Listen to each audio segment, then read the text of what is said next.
it. So as Scott mentioned, Chicago public schools will be shuttered again tomorrow amid an escalating battle over pandemic classroom safety. Omicron sweep has brought one of the nation's largest public school system to its knees, with scores of students and staff already absent from in-person learning due to illness and or exposure. Hopeful for compromise, the Chicago Teachers Union issued a new proposal that would have reintroduced remote learning district-wide temporarily.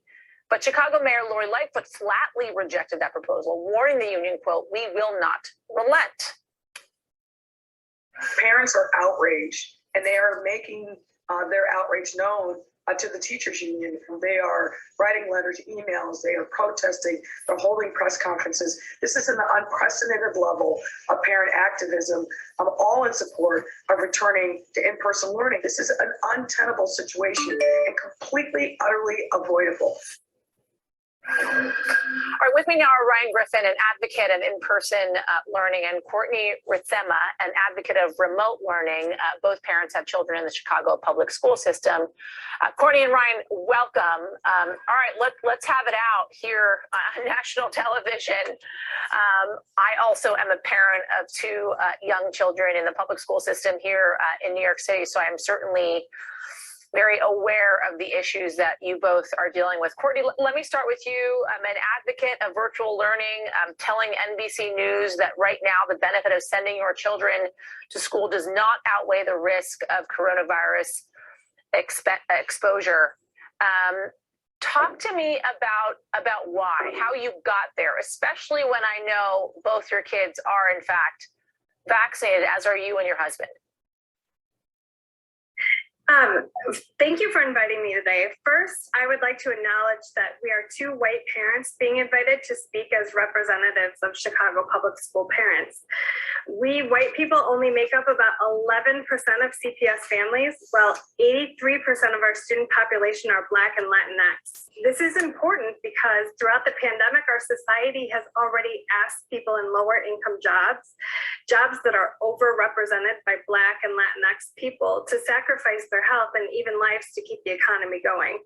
The result is that Black and Latinx children nationwide have been 2.5 times more likely to have lost a primary caregiver to this pandemic than white children. And now we're asking these same families to sacrifice their children's health by forcing in-person learning without investing in proper mitigations to ensure their safety. So as we're talking, I'd like us all to keep this in mind when we talk about the realities in our city and our school district. So to play devil's advocate here, Courtney and Ryan, I'm going to go to you in just a moment. Right here in New York City, for instance, the argument is such that, listen, there's a lot of kids in these communities that are getting free meals at school, right, that depend on the school for regularity when it comes to in-person learning, that they have more structure in school than they would at home, and that, in fact, it compromises the employment of their parents that are just trying to financially survive. Many of these kids are the children that you mentioned, kids in the Black and brown community, right? So what do you say to that? So I think, first of all, the debate of in-person versus remote is kind of a false dichotomy. I also want my kids in person, but remote is what we need right now. We agree with the CTU demands for the temporary specific pause being what's best to protect the children and our public health as the Omicron surge continues this month. Our state legislators are remote right now. The Secretary of State offices are all closed temporarily. About 30 school districts in Illinois, including several CPS charter schools, are remote. The mayor's office is remote, and even her own child who attends private school is remote right now. I think that we can offer services to our parents and our children, including meal pickup services, and still have remote learning going on to keep us all safe. Ryan, why do you advocate for in-person learning right now? Yeah, no, thanks for having me. And again, I'm not here to read any pre-prepared statements. I think it's kind of alarming that I have to come on national television to plead with educators to trust public health experts when it comes to the pandemic.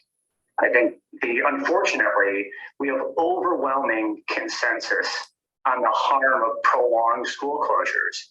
And I know Courtney is talking about maybe a 2-week operational pause, but if you actually look at the metrics that are in play right now in the debate over closing an entire district, the metrics could lead to schools being closed in perpetuity and us being stuck in remote learning again.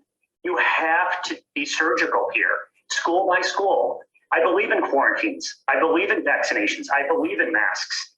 Let's continue to prioritize it. The rest of the city is open. This is not February 2021.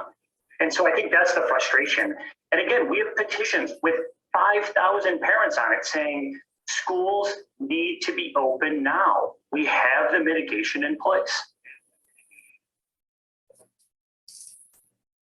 All right, Ryan and Courtney, this is obviously an ongoing debate happening, not just in Chicago, but across the country, which I'm sure, as you both know. Thank you for joining us and giving us your thoughts on this. And we wish you the best of luck as all of us parents are dealing with this day by day. And I think we can all agree it is really troubling and terrifying, to say the least, when you have young children and you're in the midst of a pandemic. Thank you both.